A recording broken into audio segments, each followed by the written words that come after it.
The magic നോവലിലേക്ക് സ്വാഗതം. Kamala ഗോവിന്ദൻ്റെ അമ്മയ്ക്കായി part 2. തുഷാരമെല്ലെ ഇമ ചിമ്മി കണ്ണുകൾ തുറന്നു. ഒരു നിമിഷം കൊണ്ട് അവൾക്ക് തലേ രാത്രിയിൽ നടന്നതെല്ലാം ഓർമ്മ വന്നു. താൻ മരിച്ചിട്ടില്ലെന്ന് ട്രിപ്പ് സ്റ്റാൻഡിൽ തൂങ്ങുന്ന ബോട്ടിലുകൾ ശ്രദ്ധിച്ചപ്പോൾ മനസ്സിലായി. അവൾ മുഖം തിരിച്ചു നോക്കി. അരികിൽ വിഷാദ കല്ലുപോലെ ഇരിക്കുന്ന അമ്മ. അച്ഛൻ മുറിയിലില്ല. അച്ഛൻ എവിടമ്മേ? തുഷാരമെല്ലെ ചോദിച്ചു. മോളെ, രാധിക ഞെട്ടി ഉണർന്നു. മകൾ കണ്ണു തുറന്നിരിക്കുന്നു, സംസാരിച്ചിരിക്കുന്നു. രാധിക മകളെ കെട്ടിപ്പിടിച്ച് കരയുകയും ഒപ്പം തന്നെ സന്തോഷം കൊണ്ട് ചിരിക്കുകയും ചെയ്തു. അച്ഛൻ പുറത്തേക്ക് പോയി, ഇപ്പോൾ വരുമടാ.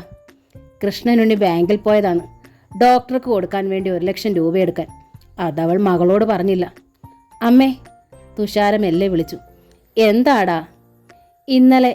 സത്യത്തിൽ എന്താ അമ്മ ഉണ്ടായത്? അച്ഛൻ എന്തിനാ ബഹളം വെച്ചത്? രാധിക മിടയിറക്കി. നേരാണോമേ? ആ ജിതേന്ദ്രനെങ്ങാനും രാത്രിയിൽ നമ്മുടെ വീട്ടിൽ വന്നോമേ? സന്ധ്യയ്ക്ക് അയാൾ വിളിച്ചു പറഞ്ഞതല്ലേ? തുഷാര വീണ്ടും ചോദിച്ചുകൊണ്ട് മുഖം തിരിച്ചതും ഞെട്ടി എണീറ്റ് പോയി. വാതുക്കൽ തീപ്പൊള്ളലേറ്റതുപോലെ നിൽക്കുന്നു ജിതേന്ദ്രൻ. അതേടി, സന്ധ്യയ്ക്ക് ഞാൻ അങ്ങനെ ഒന്ന് വിളിച്ചു പറഞ്ഞു, നിന്റെ വീട്ടിൽ വരുമെന്ന്, നിന്റെ മുറിയിൽ കയറുമെന്ന് അമർന്ന സ്വരത്തിൽ പറഞ്ഞുകൊണ്ട് ജിതേന്ദ്രൻ മുറിക്കുള്ളിലേക്ക് 2 അടി വെച്ചു. അത് പക്ഷേ നിന്റെ തന്ത ബഹളം വെച്ചപ്പോൾ വാശിക്ക് പറഞ്ഞതാ. അല്ലാണ്ട് രാത്രിയിൽ കിടന്നാൻ ഉറങ്ങാൻ പറ്റാത്ത ഒരു സൂക്കേടും ഈ ജിതേന്ദ്രനില്ലേടി. 2 അടി കൂടി വെച്ച് നിർത്താതെ ജിതേന്ദ്രൻ തുടർന്നു. പക്ഷേ ഞാനൊന്ന് പറഞ്ഞു കിട്ടാൻ കാത്തിരുന്നത് പോലെ ഇത്ര പെട്ടെന്ന് അത് കേട്ട പാടെ ലാക്കും നോക്കി ഇന്നലെ രാത്രിയിൽ തന്നെ എൻ്റെ പേരും പറഞ്ഞ് നിന്റെ മുറിക്കുള്ളിൽ കയറി നിന്റെ കൂടെ കിടന്നവൻ ആരാ? പറയടി. അയ്യോ എൻ്റെ ഈശ്വര! തുഷാര രാധിക അള്ളിപ്പിടിച്ചു. അപമാനം കൊണ്ടവൾ കൃമിയെ പോലെ ചുരുണ്ടു. മോളെ, രാധിക മകളെ പൊതിഞ്ഞു പിടിച്ചു. പറയടി. ജിതേന്ദ്രൻ വർദ്ധിച്ച രോഷത്തോടെ തുഷാരയ്ക്ക് അരികിലേക്ക് വന്നു. ജിതേന്ദ്ര, പുറത്തു പോ. രാധിക ശബ്ദമുയർത്തി. എൻ്റെ മോളുടെ മുറിയിൽ അങ്ങനെ ആരും കയറിയിട്ടില്ല. ഇല്ലേ? ജിതേന്ദ്രന്റെ ശബ്ദമുയർന്നു. എന്നിട്ട് ഇന്നലെ രാത്രിയിൽ ഇവളുടെ മുറിയിൽ നിന്ന് ഇവിടെ തന്ത എന്നെ പിടിക്കാൻ ശ്രമിച്ചെന്നും ഞാൻ വീടിന് ചുറ്റും ഓടിയെന്നും ഈ മാന്താടിക്കരയിൽ മുഴുവൻ പാട്ടായല്ലോ. എന്ത്? മാന്താടിക്കരയിൽ പാട്ടായെന്നോ? തുഷാര വിറങ്ങലിപ്പോടെ അമ്മയെ നോക്കി. അതേ വിറങ്ങലിപ്പോടെയായിരുന്നു രാധയും. ഇത്തരം സംഭവം നടന്നാൽ കാട്ടുതീ പോലെയാവും വാർത്ത. ഒരു ചെവിയിൽ നിന്ന് അടുത്ത ചെവിയിലേക്ക് പായുക. അതുകൊണ്ട് കള്ളം പറഞ്ഞ് എന്നെ അങ്ങ് മണ്ടനാക്കി തിരിച്ചുവിടാമെന്ന് കരുതണ്ട തള്ളേ മോളും. എനിക്കറിയണം സത്യം. മാന്താടിക്കവലയിൽ കടയും തുറന്നു വെച്ച് കച്ചവടം നടത്തേണ്ടവനാ ഞാൻ. നാറിയ മുഖവുമായി എനിക്ക് അവിടെ ഇരിക്കാൻ പറ്റില്ല, പറഞ്ഞേക്കാം. ഉടുമുണ്ട് വലിച്ചു കുത്തിക്കൊണ്ട് ജിതേന്ദ്രൻ വർദ്ധിച്ച രോഷത്തോടെ ചോദിച്ചു. ആരാണവൻ? എവിടെയുണ്ട്? പറഞ്ഞാ മതി, ഞാൻ അവനെ പൊക്കിക്കോളാം. എനിക്കവനെ മാന്താടി കവലയിൽ എത്തിക്കണം. നാട്ടുകാർക്ക് മുമ്പിൽ അവനെ കൊണ്ട് ഞാൻ സത്യം പറയിച്ചോളാം. അങ്ങനെ ഒരാളില്ലെന്ന് പറഞ്ഞില്ലേ? രാധികയ്ക്ക് കൂടുതൽ ദേഷ്യം വന്നു. അവൾ വിരൽ ചൂണ്ടി. ഇറങ്ങിപ്പോകാനാണ് പറഞ്ഞത്. ദേ തള്ളേ, എൻ്റെ അടുത്ത് ഇറക്കല്ലേ. ജിതേന്ദ്രന് സമനില തെറ്റി. ഇവളെ കൊണ്ട് ഞാൻ സത്യം പറയിച്ചോളാം. ജിതേന്ദ്രൻ വേഗം തുഷാരയുടെ കയ്യിൽ കടന്നു പിടിച്ചു. ഒട്ടും വൈകാതെ. എന്നെ വിട്. തുഷാര ഞെട്ടി പിന്നോക്കം നിന്ന് കൈ കുതറിച്ചു. അപ്പോഴാണ് ഡോക്ടർ ജയകുമാർ റൗണ്ട്സിനെത്തിയത്. എന്താണ് ഇവിടെ? ഡോക്ടർ ചോദിച്ചു.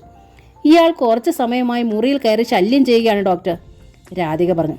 കൈ വിടടോ, ഡോക്ടർ പെട്ടെന്ന് ജിതേന്ദ്രൻ നേർക്ക് അധികാര സ്വരത്തിൽ പറഞ്ഞു. ജിതേന്ദ്രൻ പിടിവിട്ടു.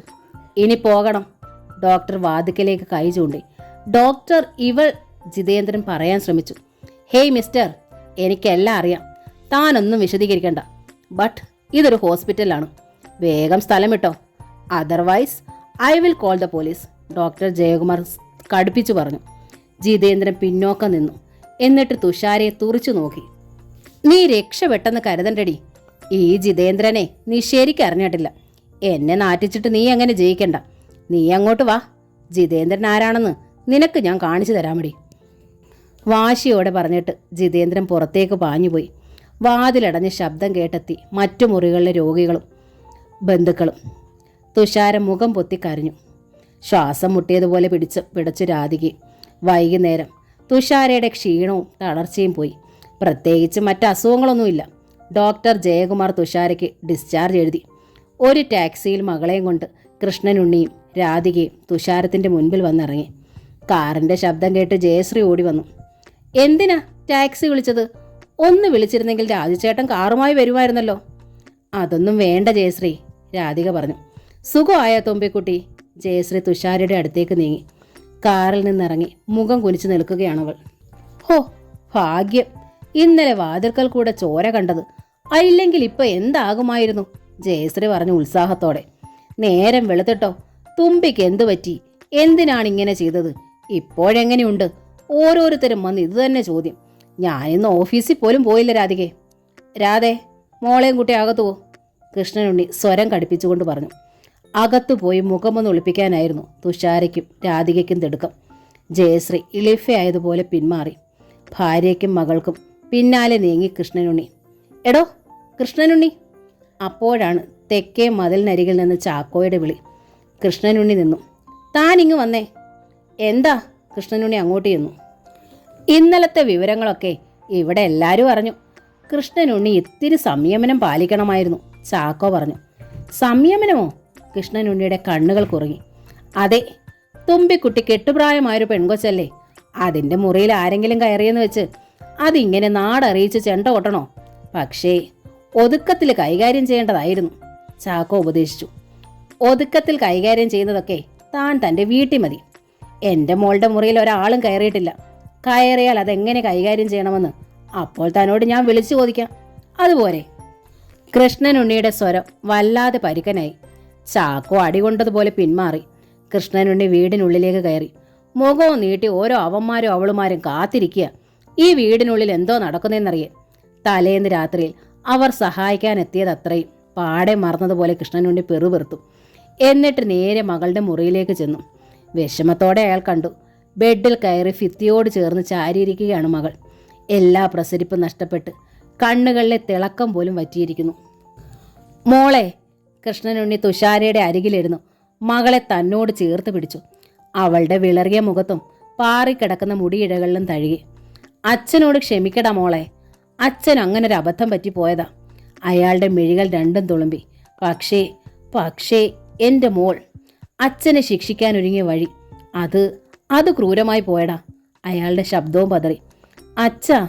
തുഷാര എല്ലാ സങ്കടവും പൊട്ടി ഒഴുകിയതുപോലെ അച്ഛനെ കെട്ടിപ്പിടിച്ചു.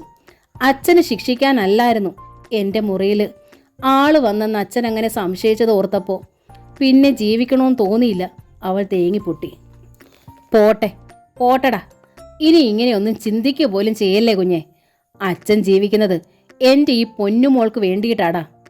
അയാൾ അവളുടെ കണ്ണുകളും മുഖവും ഒക്കെ തുടച്ചു കൊടുത്തു. അവളുടെ നെറ്റിയിൽ സാന്ത്വനം പോലെ ഇടയ്ക്കിടെ മുത്തം നൽകി. വാതുക്കൽ എല്ലാം കണ്ട് നിറമിഴികളോടെ നിൽക്കുകയായിരുന്നു രാധിക. കണ്ണീർ തുടച്ചുകൊണ്ട് അവൾ മെല്ലെ പിന്തിരിഞ്ഞു. വീട്ടുജോലിയിലേക്ക്.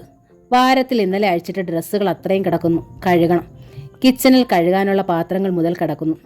രാധിക ആദ്യം പാത്രങ്ങൾ പെറുക്കിയെടുത്തു. അതുമായി പുറത്ത് കോട്ടത്തളത്തിലേക്ക് ഇറങ്ങി. പാത്രങ്ങൾ തേച്ച് കഴുകി കയറി വരുമ്പോൾ അമ്പരപ്പോടെ കണ്ടു. കപ്പുകളിലേക്ക് ചായ പകരുന്ന കൃഷ്ണനുണ്ണി. സ്നേഹമേറെ ഉള്ളിലുള്ളപ്പോഴും സ്നേഹം പിടിച്ചു വാങ്ങാൻ ശ്രമിക്കുമ്പോഴും ഇങ്ങനെയാണ്. തന്നെ അടുക്കളപ്പടികളിൽ സഹായിക്കും. ദാ ചായ കുടിച്ചു നോക്ക്, നന്നായോന്ന്. കൃഷ്ണനുണ്ണി നേർത്ത ചിരിയോടെ ചായക്കപ്പിലൊന്ന് രാധികയ്ക്ക് നേരെ നീട്ടി. രാധിക ചായ വാങ്ങി. ഞാനും മോളും ഒരുമിച്ചിരുന്നാണ് ചായ കുടിക്കുന്നത്. 2 കപ്പുകളുമായി കൃഷ്ണനുണ്ണി അപ്പുറത്തേക്ക് നീങ്ങുമ്പോൾ പറഞ്ഞു. രാധിക മറുപടി പറഞ്ഞില്ല. ഇന്നലെ രാത്രി മുഴുവൻ നടന്ന സംഭവങ്ങൾ അവളെ തിക്കി ഞെരുക്കി ശ്വാസം മുട്ടിക്കുകയാണ്. രാധിക കഞ്ഞിക്ക് വെള്ളം വെച്ച് അരിയിടുമ്പോൾ കേട്ടു ബൈക്ക് സ്റ്റാർട്ട് ചെയ്യുന്ന ശബ്ദം. എവിടെ പോകുന്നു? ഒന്നും പറഞ്ഞില്ലല്ലോ. രാധിക വാതുക്കലേക്ക് ചെന്നു നോക്കി. വണ്ടി ഗേറ്റ് കടന്നു പോയിരിക്കുന്നു. രാധിക ഭയന്ന് വിളറി നിന്നു. മാന്താടി കവലയുടെ ഭാഗത്തേക്കാണ് പോയത്. ആ ജിതേന്ദ്രൻ ഹോസ്പിറ്റലിൽ വന്ന് ബഹളമുണ്ടാക്കിയ കാര്യം ഭയന്നിട്ട് ഉണ്ണിയേട്ടനോട് പറഞ്ഞതേയില്ല. അവൻ ഇപ്പോഴും അവൻ്റെ കടയിലുണ്ടാകും. എന്താണോ ഉണ്ടാവുക? ഈശ്വര, ഇതെന്തിനുള്ള പുറപ്പാടാണ്? രാധിക നെഞ്ചിൽ കൈവച്ചു നിന്നു. ഭാഗ്യം. 5 മിനിറ്റിനുള്ളിൽ കൃഷ്ണനുണ്ണി മടങ്ങി വന്നു. ബൈക്കിൻ്റെ സൈഡിൽ തൂക്കിയിട്ടിരുന്ന 2-3 ഷിമ്മിക്കൂടുകളിലെ പൊതികളുമായിട്ടാണ് അയാൾ രാധികയുടെ മുൻപിൽ നിന്നു. ഒരു പൊതി നീട്ടിക്കൊണ്ട് പറഞ്ഞു. ഹോർലിക്സാ, പാലിലിട്ട് മോൾക്ക് 2 നേരം കൊടുക്കണം. ഒത്തിരി ചോര പോയതല്ലേ. അടുത്ത പൊതികൾ നീട്ടി. ആപ്പിളും ഓറഞ്ചും മുന്തിരിയും ഒക്കെയുണ്ട്. ജ്യൂസ് അടിച്ചു കൊടുക്കണം. രാധിക പൊതികൾ വാങ്ങി ഒരക്ഷരം പോലും മിണ്ടാതെ അതുമായി അകത്തേക്ക് കയറി. രാധേ, പെട്ടെന്ന് അയാൾ വിളിച്ചു. രാധിക നിന്നു. കൃഷ്ണനുണ്ണി അവളുടെ മുൻപിലേക്ക് കയറി നിന്നു. മോൾ എന്നോട് ക്ഷമിച്ചു, പക്ഷേ നിനക്ക് ക്ഷമിക്കാൻ കഴിയുന്നില്ല അല്ലേ? രാധികയുടെ കണ്ണുകൾ പെട്ടെന്ന് തുളുമ്പി. നിന്നാണേ, നമ്മുടെ മോളാണേ, ഇനി എൻ്റെ ഭാഗത്തു നിന്ന് ഇങ്ങനെയൊരു പ്രശ്നം ഉണ്ടാവില്ല, സത്യം. കൃഷ്ണനുണ്ണി രാധികയുടെ തലയിൽ കൈവച്ച് ആണയിട്ടു. പോരെ, മതി, രാധിക മെല്ലെ പറഞ്ഞു. കൃഷ്ണനുണ്ണിയുടെ മുഖം തെളിഞ്ഞു. ഇനിയും താനൊരു അനുരഞ്ജന ഭാവം കാട്ടിയില്ലെങ്കിൽ ആൾ കൂടുതൽ തളരും. രാധികയ്ക്കതറിയാം. സിംഹത്തെപ്പോലെ അലറി വിളിക്കും, കൂർത്ത നഖങ്ങൾ നീട്ടി മാന്തി പൊളിക്കും.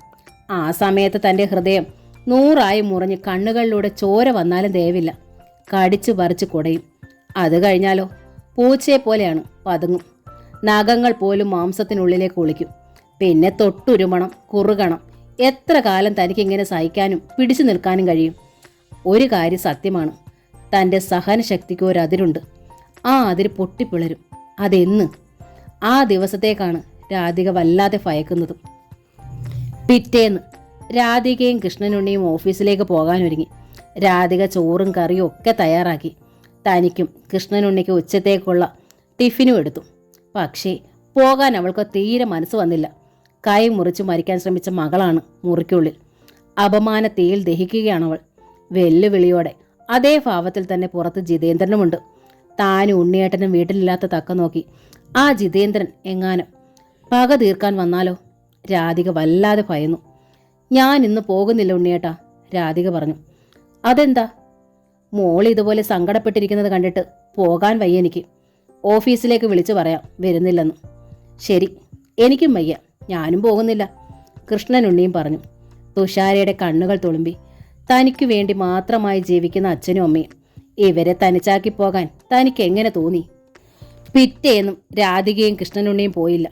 3-ാം ദിവസം തുഷാര തന്നെ മുൻകൈയെടുത്തു. മുഖത്ത് കഴിയുന്നത്ര ഉത്സാഹം വരുത്തിക്കൊണ്ട് അവൾ പറഞ്ഞു, എൻ്റെ ക്ഷീണമൊക്കെ പോയമ്മേ. അമ്മയും അച്ഛനും എനിക്കിങ്ങനെ കാവലിരിക്കണ്ട. ഞാനിനി ഒരബദ്ധവും കാട്ടില്ല, പോരെ? എന്നാലും മോളെ, നീ തനിച്ചിവിടെ. രാധിക വിഷമത്തോടെ നിന്നു. അമ്മ പേടിക്കണ്ട, ഞാൻ വാതിലുകൾ അടച്ച് ഇതിനുള്ളിൽ ഇരുന്നോളാം, എങ്ങും പോകില്ല. എന്നാ പിന്നെ ഞാനോ അച്ഛനോ വന്ന് വിളിക്കാതെ മറ്റാര് വിളിച്ചാലും വാതിൽ തുറക്കരുത്, രാധിക പറഞ്ഞു. ഞങ്ങൾ ഇറങ്ങിയാൽ ഉടനെ അകത്ത് നിന്ന് കുറ്റി കിട്ടണം, കൃഷ്ണനുണ്ണിയും പറഞ്ഞു. ഉവ്വച്ചാ, എനിക്കറിയാം. തുഷാര രണ്ടാൾക്കും ധൈര്യം പകർന്നു. ഒടുവിൽ രാധികയും കൃഷ്ണനുണ്ണിയും ഇറങ്ങി. മോൾക്ക് എന്തായിരുന്നു അസുഖം? പനിയോ? ഓഫീസിലെത്തിയതും സൂപ്രണ്ട് അമ്പാലിക രാധികയോട് ചോദിച്ചു. ഉവ്വ്, രാധിക പറഞ്ഞു. വൈറസ് ഫീവർ ആയിരുന്നു. അങ്ങനെയാണ് അവൾ ഓഫീസിൽ വിളിച്ചു പറഞ്ഞത്. എന്നിട്ട് കുറവുണ്ടോ? ഉവ്വ്, നന്നായി കുറഞ്ഞു, രാധിക പറഞ്ഞു. എന്നിട്ട് തൻ്റെ സീറ്റിലേക്ക് നീങ്ങി. മോൾക്ക് പനിയൊന്നുമല്ലായിരുന്നു, അംബിക തൊട്ടടുത്ത സീറ്റിലിരുന്ന ക്ലാർക്ക് ഗോപാലകൃഷ്ണനോട് പറഞ്ഞു. പിന്നെ അന്ന് രാത്രികയിലെ രാധികയുടെ ഹസ്ബൻഡ് എന്നെ വിളിച്ചായിരുന്നു, രാധിക ഇവിടെ നിന്ന് ഇറങ്ങിയ ടൈം വേരിഫിക്കേഷന് വേണ്ടി. അമ്പാലിക കൂടുതൽ ശബ്ദം താഴ്ത്തിയിട്ട് പരിഹാസത്തോടെ ചിരിച്ചു. ഉവ്വോ? ഗോപാലകൃഷ്ണൻ ആകാംക്ഷയായി. എന്നിട്ട് കൃഷ്ണനുണ്ണിയുടെ പ്രത്യേക സ്വഭാവത്തെക്കുറിച്ച് ഓഫീസിലെല്ലാവർക്കും അറിയാം. എന്നിട്ടെന്താ, വൈകി ചെന്നതുപോലെ കാരണം? രാധികയ്ക്ക് പൊടി പൂരം കിട്ടിക്കാണും, അമ്പാലിക പറഞ്ഞു. മോൾക്ക് അസുഖമാണ്, ലീവ് വേണമെന്ന് രാധിക വിളിച്ചു പറഞ്ഞപ്പോഴേ എനിക്ക് തോന്നിയതാ ശബ്ദത്തിലെ പന്തികേട്. ഞാൻ പിന്നെ എടുത്തു ചോദിക്കാനൊന്നും പോയില്ല, നമുക്കെന്താ പാട്? അത് ശരിയാ, ഗോപാലകൃഷ്ണൻ രാധികയെ ഒന്ന് പാളി നോക്കി. എന്നിട്ട് സ്വയം സഹതപിച്ചു. കഷ്ടം, അയാളുടെ കൂടെ സഹിച്ച് ഈ സ്ത്രീ ജീവിക്കുന്നല്ലോ. എത്ര നാളിങ്ങനെ കഴിയാൻ പറ്റും? രാധികയ്ക്കറിയാം താൻ പറഞ്ഞത് ആരും വിശ്വസിച്ചിട്ടില്ലെന്ന്. ഇടയ്ക്കിടെ ഉണ്ണിയേട്ടൻ പകലും ഈ ഓഫീസിലേക്ക് വിളിക്കും, താൻ ഇവിടെ ഉണ്ടോ എന്നറിയാൻ. വീട്ടിലെത്താൻ വൈകിയാൽ തൻ്റെ ഓഫീസിലുള്ള ആരുടെയെങ്കിലും ഫോണിൽ വിളിച്ചിരിക്കും, പോരെ ആളിനെ അവർക്ക് പിടികിട്ടാൻ. പക്ഷേ ഒരിക്കലും താൻ അതൊന്നും സമ്മതിച്ചു കൊടുത്തിട്ടില്ല. അതുകൊണ്ട് നേരിട്ട് തന്നോട് ആരും ഒന്നും പറയില്ലെന്ന് മാത്രം. രാധിക ഫയലിലേക്ക് ശ്രദ്ധിക്കാൻ ശ്രമിച്ചു. മനസ്സ് പക്ഷെ ഒട്ടും വരുതിയിലല്ല. അത് വീട്ടിൽ തനിച്ചിരിക്കുന്ന പൊന്നു മകളെ തേടി തേടി പോയിക്കൊണ്ടിരിക്കുന്നു. അച്ഛനെ അമ്മയെ നിർബന്ധിച്ച് പറഞ്ഞു വിട്ടെങ്കിലും തുഷാരയ്ക്ക് ഒട്ടും സന്തോഷിക്കാൻ കഴിഞ്ഞില്ല. അമ്മ ഉണ്ടാക്കി വെച്ച ആഹാരമോ ജ്യൂസോ കഴിച്ചതുമില്ല. ഒരു തെറ്റും ചെയ്തിട്ടില്ല താൻ. ഒരാണിനോടും ഇന്നോളം ഒരിഷ്ടവും താൻ പ്രകടിപ്പിച്ചിട്ടില്ല. എന്നിട്ടും ഇതാ നാട് മുഴുവൻ തനിക്ക് ചീത്തപ്പേരായി ഒറ്റ രാത്രി കൊണ്ട്. അതായിരുന്നു അവളുടെ സങ്കടം. തുഷാര തൻ്റെ കമ്പ്യൂട്ടർ ഓപ്പൺ ചെയ്തു. സ്കൂൾ മുതലുള്ള കമ്പ്യൂട്ടർ പരിശീലനമാണ്. അതിലുള്ള തൻ്റെ താല്പര്യം മനസ്സിലാക്കിയപ്പോൾ അച്ഛൻ വാങ്ങിത്തന്നതാണ്. തുഷാര പെയിൻ്റ് എടുത്തു. ഫയൽ നോക്കി. ഒരുപാട് ചിത്രങ്ങൾ വരച്ച് ഫയലിൽ സൂക്ഷിച്ചിട്ടുണ്ട്. അവൾ ബ്രഷ് എടുത്തു. ഒരു ചിത്രം കൂടി വരയ്ക്കാം. അമ്മ വരുന്നത് വരെ സമയം പോകാനുള്ളൊരു ഉപായം. ചിത്രം പൂർത്തിയാകും മുമ്പാണ് മുറ്റത്ത് നിന്നൊരു വിളി. തുമ്പി ചേച്ചി. തുഷാര വേഗം ഹാളിലേക്ക് വന്നു. ജനലിലൂടെ നോക്കി. അനിലമോളാണ്, ജയശ്രീയുടെ മകൾ. 3:30 സ്കൂളിൽ നിന്ന് അവൾ വരും. തൻ്റെ എക്സാം കഴിഞ്ഞത് മുതൽ ജയശ്രീ വരും വരെ അവൾ തൻ്റെ അടുത്താണെന്നും. തുഷാര വാതിൽ തുറന്നു. തുമ്പി ചേച്ചിയുടെ അസുഖമൊക്കെ പോയോ? മമ്മി പറഞ്ഞു തുമ്പി ചേച്ചിക്ക് അസുഖമാണെന്നു. ഉത്സാഹത്തോടെ അനില സിറ്റ് ഔട്ടിലേക്ക് കയറി. അവിടെ നിന്ന് ഹാളിലേക്കും. 10 വയസ്സ് കഴിഞ്ഞൊരു കൊച്ചു സുന്ദരിയാണ് അനില. തുഷാരയ്ക്ക് അവളുടെ കിലികിലാന്നുള്ള സംസാരം വലിയ ഇഷ്ടമാണ്. എൻ്റെ അസുഖമൊക്കെ പോയി. മോള് സ്കൂളിൽ നിന്ന് വന്ന വരവല്ലേ? വാ തുമ്പി ചേച്ചി, ഓറഞ്ച് ജ്യൂസ് തരാം. പെട്ടെന്നൊരു കൂട്ടുകെട്ടിയ ആഹ്ലാദത്തോടെ തുഷാര അവളെയും കൊണ്ട് ഹാളിൻ്റെ അങ്ങേയറ്റത്തേക്ക് നീങ്ങി. രാധിക ഉണ്ടാക്കി ഫ്രിഡ്ജിൽ വെച്ചിരുന്ന ഓറഞ്ച് ജ്യൂസ് എടുത്തു. ഒരു ഗ്ലാസ്സിലേക്ക് പകർന്നു. നല്ല മധുരമാ, മോള് കുടിച്ചോ. തുഷാര ജ്യൂസും കൊണ്ട് അനിലയുടെ അടുത്തേക്ക് നീങ്ങുമ്പോൾ കേട്ടു കനമുള്ളൊരു ശബ്ദം. ഇവിടെ ആരുമില്ലേ? തുഷാര വാതുക്കലേക്ക് ചെന്നതും നടുങ്ങിപ്പോയി. കത്തുന്ന കണ്ണുകളും മുഖവുമായി വാതിലടഞ്ഞു നിൽക്കുന്ന ജിതേന്ദ്രൻ. മുറ്റത്ത് വേറെയുമുണ്ട് കുറേ പേർ. തുഷാര പിന്നോക്കാൻ പായാൻ ശ്രമിച്ചതും ഒരു ചാട്ടത്തിന് ജിതേന്ദ്രൻ അവളുടെ കയ്യിൽ കടന്നു പിടിച്ചു.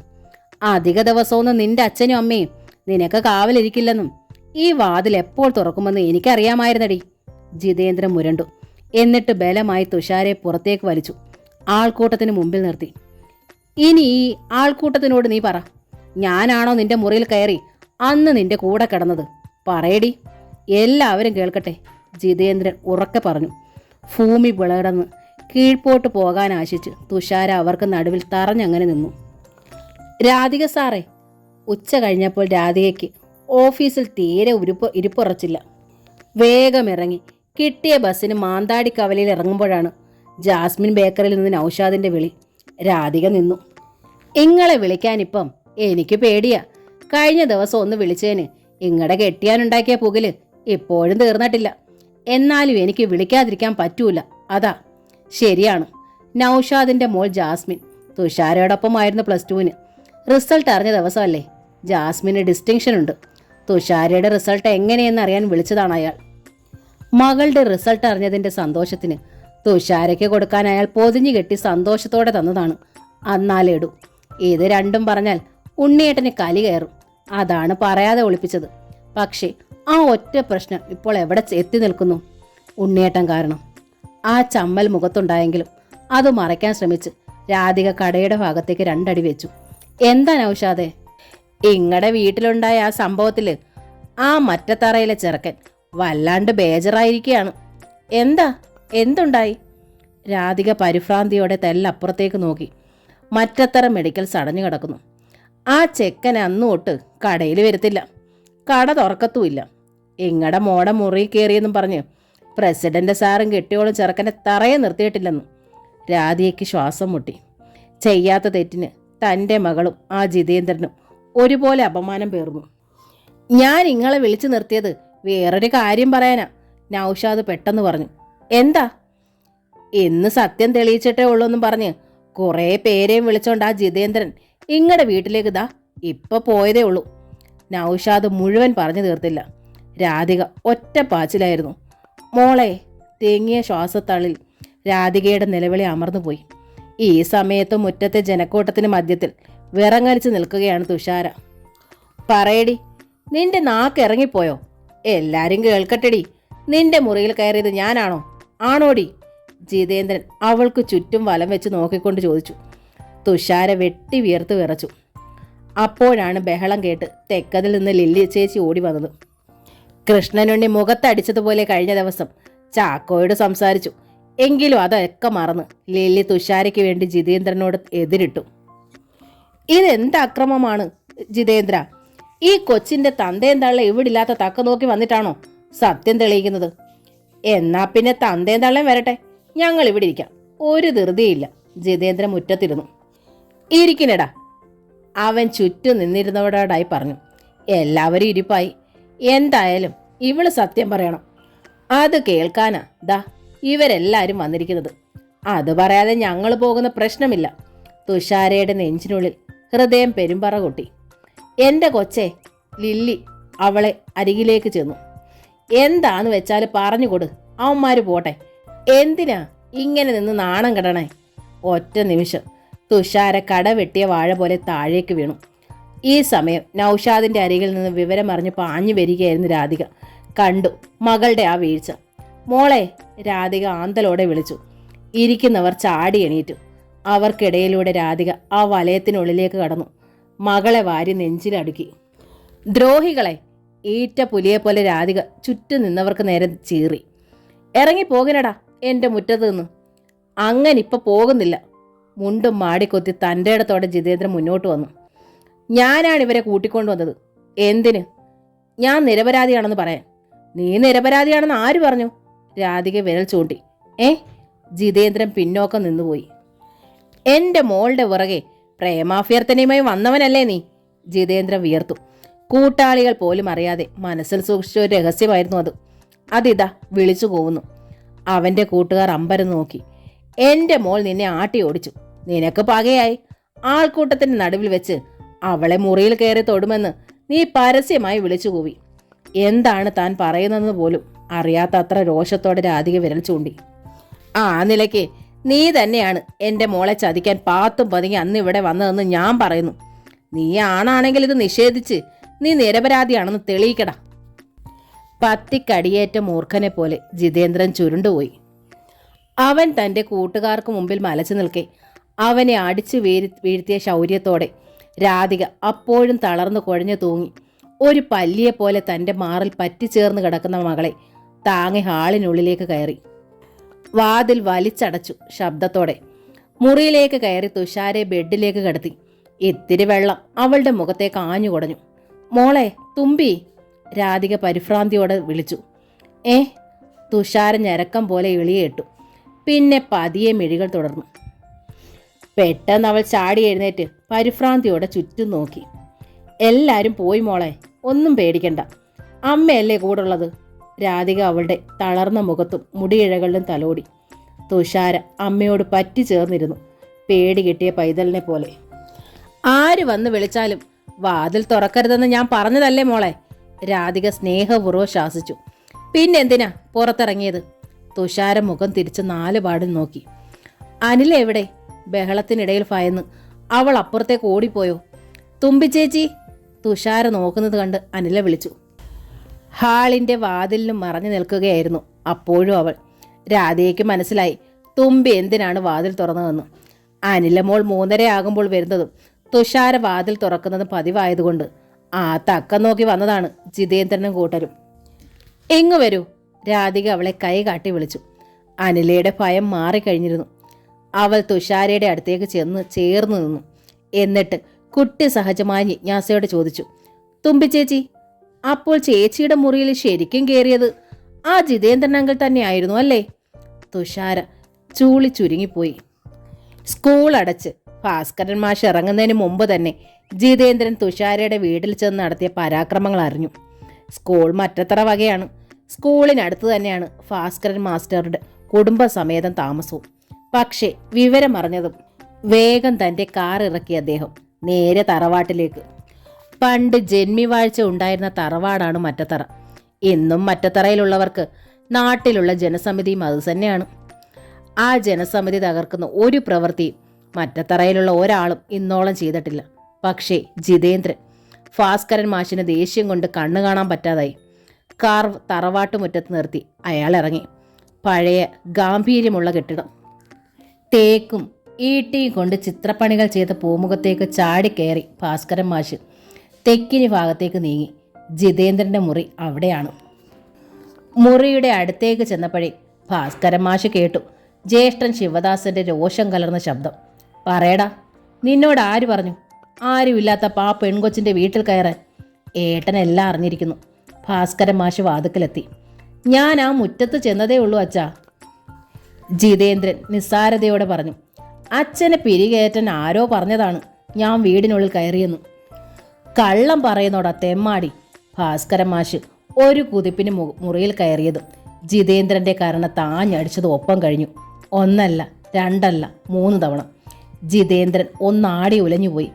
അവൻ്റെ കവിളും കണ്ണുകളും ചെമ്പരത്തിപ്പൂവായി. ആ പെണ്ണിനെ ഇവൻ വീടിനുള്ളിൽ കയറി കൈയിന്മേൽ പിടിച്ച് വെളിയിലിറക്കി. എന്നിട്ട് ഇവൻ്റെയും കൂട്ടുകാരുടെയും നടുവിൽ നിർത്തി തോലുരിക്കും വിധ അനാവശ്യങ്ങൾ പറഞ്ഞു. സത്യമല്ലേടാ? ഭാസ്കരൻ മാഷ് രോഷത്തോടെ ചീറി. ജിതേന്ദ്രൻ വിയർത്തു. അന്ന് രാത്രിയിൽ നീ ആ പെണ്ണിൻ്റെ മുറിയ്ക്കുള്ളിൽ കയറിയോ എന്ന് ആർക്കെങ്കിലും സംശയമുണ്ടായിരുന്നെങ്കിൽ ഇന്നത്തെ നിന്റെ അഭ്യാസ പ്രകടനം കൂടി കണ്ടതോടെ എല്ലാവർക്കും തീർച്ചയായി നീയെ തന്നെയാണെന്നും. സഹി കെട്ടിട്ടാണെങ്കിലും ആ കൊച്ചിൻ്റെ അമ്മ പറഞ്ഞതിന് എത്ര പേരുണ്ടായിരുന്നടാ സാക്ഷി? ജിതേന്ദ്രൻ മുറിയുടെ ഭിത്തിയിലേക്ക് ചേർന്ന് നിന്നു, ഒരു താങ്ങി നിന്നോണം. എന്താടാ ഭാസ്കര ശരിക്കും ഉണ്ടായത്? ശിവദാസൻ അനിയൻ്റെ നേർക്ക് തിരിഞ്ഞു. ആരും എന്നോട് ഇത്രയൊന്നും പറഞ്ഞില്ല. മധ്യവയസ്സിലേക്ക് കാൽവയ്പ് നടത്തുന്നുവെങ്കിലും തികഞ്ഞ ആരോഗ്യവും ആട്ടിയത്വവും നിറഞ്ഞ പ്രകൃതമാണ് ശിവദാസൻ മറ്റത്തിറക്കി. ഭാസ്കരൻ മാഷ് തുഷാരയുടെ വീട്ടിൽ നടന്നത് അത്രയും വിശദീകരിച്ചു പറഞ്ഞു. എൻ്റെ ഭഗവതി, ഞാനിത് എന്തൊക്കെയാണ് ഈ കേൾക്കുന്നത്? എല്ലാം കേട്ട് അകത്തേക്ക് കയറി വന്നു ശിവദാസന്റെ ഭാര്യ പത്മിനി അമ്മ. കൂടെയുണ്ട് മകൾ രശ്മിയും. 10ാം ക്ലാസ്സിൽ പഠിക്കുകയാണ് രശ്മി. കരയുള്ള സെറ്റുമുണ്ടിനുള്ളിൽ നിറഞ്ഞ ഐശ്വര്യമാണ് പത്മിനി അമ്മയ്ക്ക്.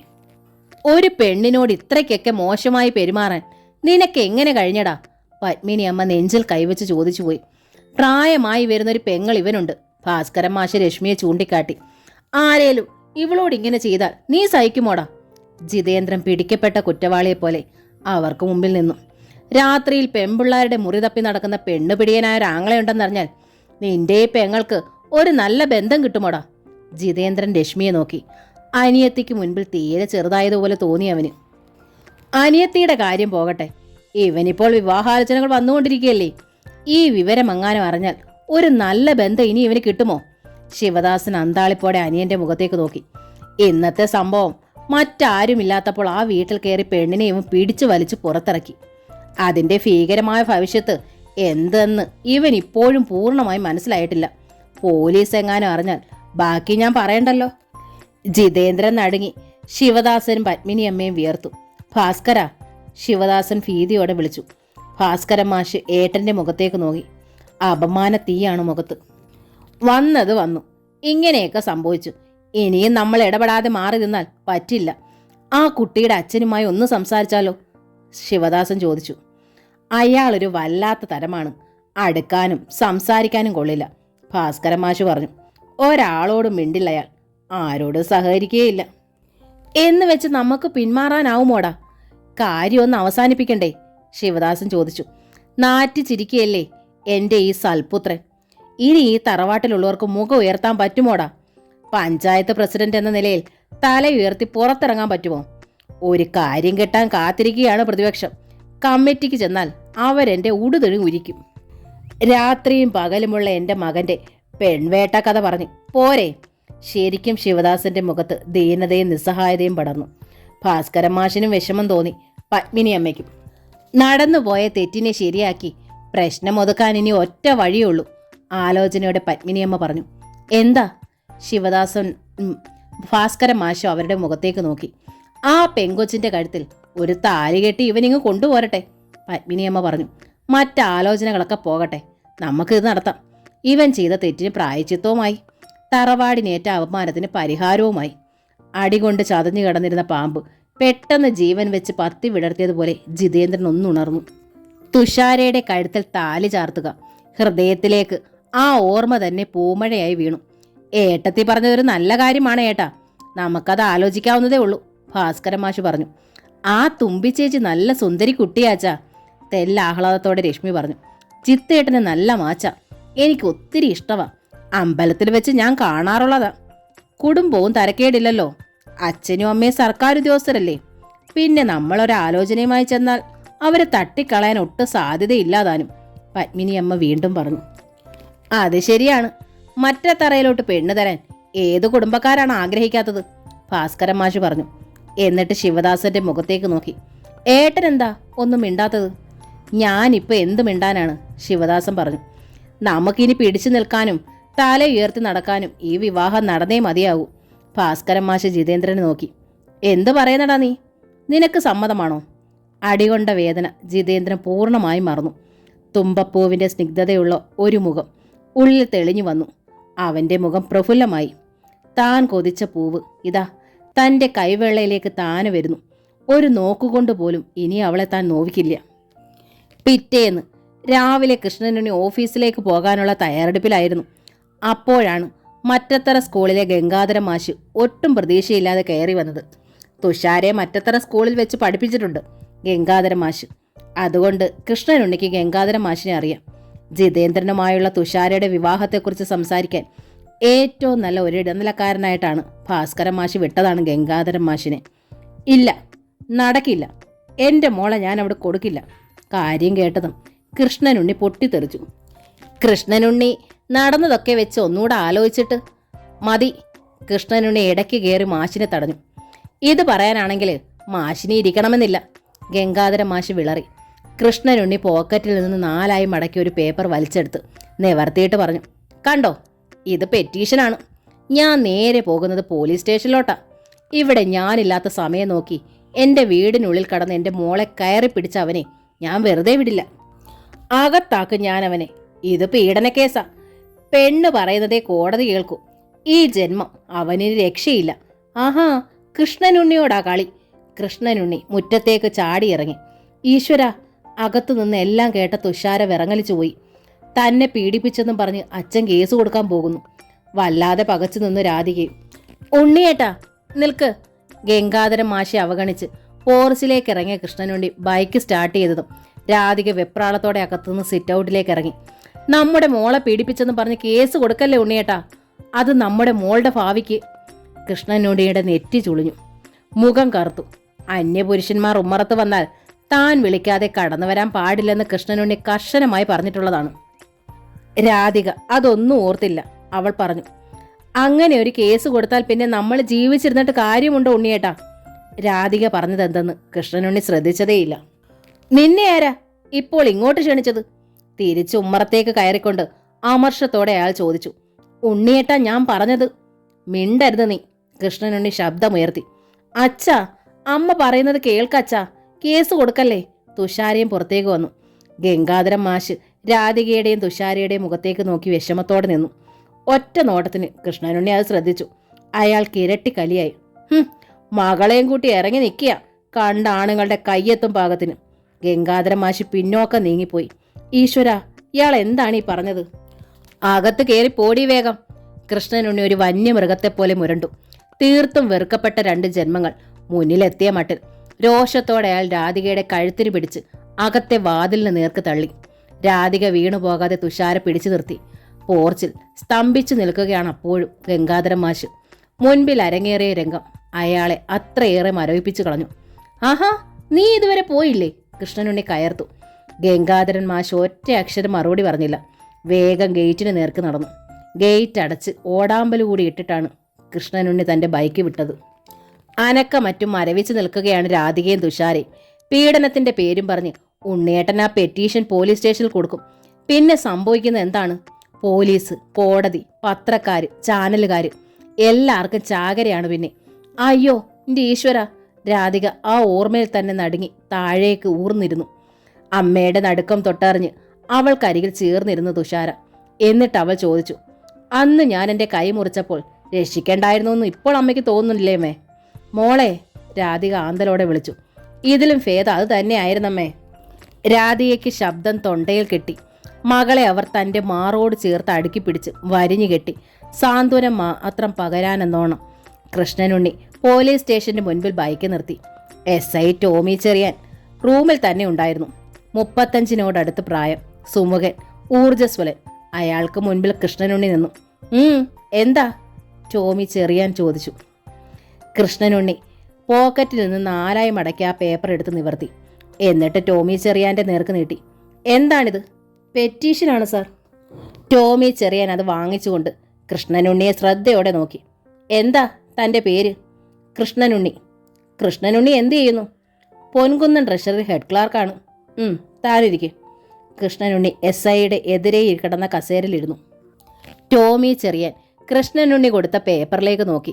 എൻ്റെ ഒരേ ഒരു മകൾ തുഷാരെ എൻ്റെ വീടിനുള്ളിൽ കയറി ജിതേന്ദ്രൻ മറ്റത്തറ ബലമായി പീഡിപ്പിച്ചു. മാന്താടി കരക്കാരനായ ജിതേന്ദ്രൻ ഞാനും എൻ്റെ ഭാര്യയും ഓഫീസിൽ പോയ തക്ക നോക്കി പൂർവ്വ വൈരാഗ്യത്തോടെ മനഃപൂർവ്വം ചെയ്തതാണ്.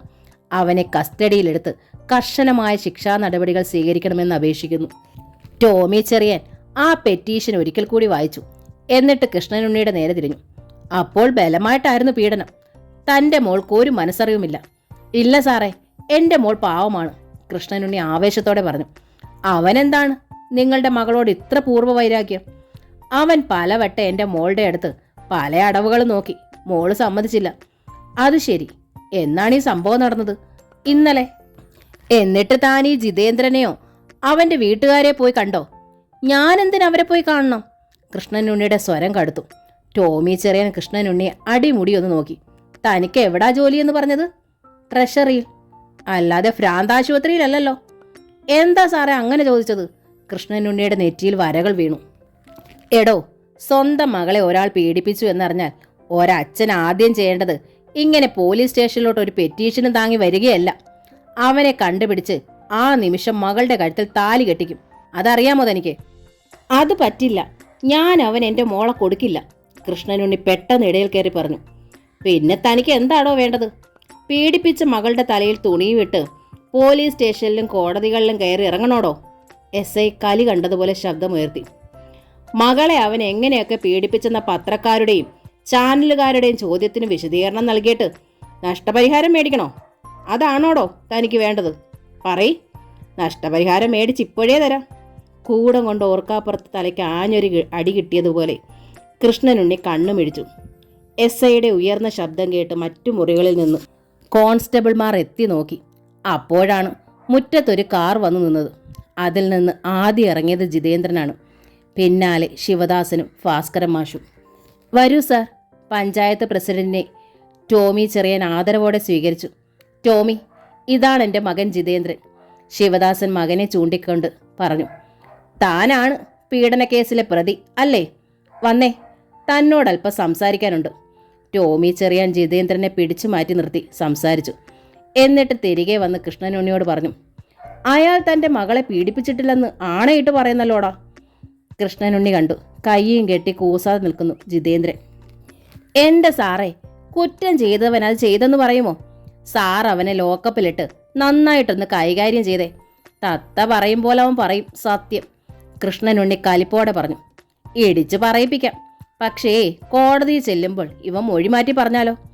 ഇപ്പോൾ മൊഴിമാറ്റത്തിൻ്റെ കാലമല്ലേ? SI തുടർന്നു. എന്നാൽ ഒരിക്കലും മാറ്റി പറയാത്ത വിധം ഞാൻ ഈ സത്യം തെളിയിച്ചോളാം. താൻ വേഗം ചെന്ന് തൻ്റെ മകളെ കൂട്ടിയിട്ട് വാ. കൃഷ്ണനുണ്ണിയുടെ കണ്ണുകൾ കുറുകി. ഞാനൊരു ഗൈനക്കോളജിസ്റ്റിനെ വിളിക്കാം. അവർ പരിശോധിപ്പിച്ച് പീഡിപ്പിച്ചു എന്ന സർട്ടിഫിക്കറ്റ് തരട്ടെ. അത് പിന്നെ മാറ്റാനാവില്ല. ബാക്കി ഞാൻ ഏറ്റു. നോ. തീ കൊള്ളിക്ക് കുത്തേറ്റതുപോലെ കൃഷ്ണനുണ്ണി ഞെട്ടിപ്പിടഞ്ഞു. വേണ്ട, എൻ്റെ മോളെ ഒരു ഡോക്ടറും പരിശോധിക്കണ്ട, ഞാൻ സമ്മതിക്കില്ല. ഓഹോ, എന്നാൽ അതൊന്ന് കാണട്ടെ, SI ശബ്ദമുയർത്തി വിളിച്ചു. എടോ ജോസഫ്. ഒരു കോൺസ്റ്റബിൾ വേഗം ഇറങ്ങി വന്നു. താൻ ഇയാളുടെ വീട്ടിലേക്ക് ചെല്ലും, ഇയാളുടെ മകളെ പിടിച്ചോണ്ട് വാ. ക്യുക്ക്. നോ സാർ, വേണ്ട സാർ, കൃഷ്ണനുണ്ണി പരിഭ്രാന്തിയോടെ വിറച്ചു. ജിതേന്ദ്രൻ പറഞ്ഞതാണ് ശരി, അവൻ മോളുടെ കയ്യിൽ പിടിച്ചതേ ഉള്ളൂ. അങ്ങനെ വഴിക്ക് വാടോ. SI കൃഷ്ണനുണ്ണിയുടെ ഷർട്ടിൻ്റെ കോളറിൽ പിടിച്ച് ശക്തമായി ഉലച്ചു. തന്നെ എടുത്ത് ലോക്കപ്പിലിട്ട് പോലീസ് മുറിയിൽ നല്ലവണ്ണം ഒന്ന് പെരുമാറിയാലോടോ. കളിക്കാൻ പോലീസ് സ്റ്റേഷനിലോട്ട് കച്ച കെട്ടി ഇറങ്ങിയിരിക്കുവാന്നോ റാസ്കൽ? SI രോഷത്തോടെ ചീറി. സാർ, ജിതേന്ദ്രൻ ടോമി ചെറിയാൻ്റെ അടുത്തേക്ക് വന്നു. എന്നിട്ട് അപേക്ഷ പോലെ പറഞ്ഞു, പ്ലീസ് സാർ. ടോമി കൃഷ്ണനുണ്ണിയിൽ നിന്ന് പിടിവിട്ടു. എങ്കിലും പറഞ്ഞു, ഒരുത്തനോട് തോന്നിയ പക തീർക്കാൻ സ്വന്തം മകളുടെ പേരിൽ ഇത്തരമൊരു നാറ്റക്കഥയുമായി ഇറങ്ങിയ താനൊരു തന്തയാണോടോ? കൃഷ്ണനുണ്ണി പൊള്ളിപ്പിടഞ്ഞു. എടോ, തൻ്റെ മകളെ അറിഞ്ഞോ അറിയാതെയോ ജിതേന്ദ്രൻ അപമാനപ്പെടുത്തി. പരിഹാരമായി ആ കുട്ടിയെ തന്നെ സ്വീകരിച്ചോളാമെന്ന് ജിതേന്ദ്രനും വീട്ടുകാരെ സമ്മതിച്ചില്ലേ? അതിലപ്പുറം എന്ത് പരിഹാരമാണോ അവരിനി ചെയ്യേണ്ടത്? കൃഷ്ണനുണ്ണിക്ക് ശബ്ദമില്ല. കൃഷ്ണനുണ്ണി, ശിവദാസൻ അയാൾക്കരികിലേക്ക് വന്നു നിന്നു. നടന്നതൊക്കെ എത്ര ചെറുതായാലും വലുതായാലും ദൗർഭാഗ്യം തന്നെ. ആ കുട്ടിക്കും എൻ്റെ മോനും ഒരുപോലെ പേരുദോഷമായി. നമ്മുടെ രണ്ടാളുടെയും കുടുംബത്തിന് പേരുദോഷം തന്നെ. അത് നമ്മൾ രണ്ടു കൂട്ടനും വിചാരിച്ചാൽ ഇനിയും മാറ്റാവുന്നതേ ഉള്ളൂ. ഉണ്ടായ അപമാനത്തിൽ നിന്ന് രക്ഷപ്പെടാൻ വേണ്ടി മാത്രമല്ല കൃഷ്ണനുണ്ണി ഞാൻ ഈ ഗംഗാധരൻ മാഷെ പറഞ്ഞു വിട്ടത്, ഭാസ്കരൻ മാഷ് പറഞ്ഞു. ഇത്തിരി വികൃതി കാട്ടിയെങ്കിലും ജിതേന്ദ്രൻ ഒരു തെമ്മാടിയൊന്നും അല്ലെന്ന് തനിക്കറിയാമല്ലോ. തൻ്റെ മോളെ ശരിക്കും ഇഷ്ടപ്പെട്ടിട്ട് തന്നെയാണ് ഇവനും ഞങ്ങളും വിവാഹാലോചന നടത്തിയത്. കൃഷ്ണനുണ്ണിയുടെ മുഖം വല്ലാതെ വലിഞ്ഞു. ടോമി ചെറിയൻ അത് ശ്രദ്ധിച്ചു. ഓഫീസിൽ പോയ തൻ്റെ ഭാര്യ വീട്ടിലെത്താൻ 10 മിനിറ്റ് വൈകി. അതേ ചൊല്ലി താനുണ്ടാക്കിയ പ്രശ്നം ഇത്രയും വളർന്ന് വഷളായി. എല്ലാറ്റിനും ഉത്തരവാദി താനല്ലേടോ? കൃഷ്ണനുണ്ണിയുടെ മുഖം ദീനമായി. തനിക്കും തൻ്റെ കെട്ടിയോൾക്കും വലിയ പ്രശ്നമൊന്നും വരില്ല. പക്ഷേ തൻ്റെ മകളോ? അവൾക്കുണ്ടായ പേരുദോഷം മാറുമോടോ?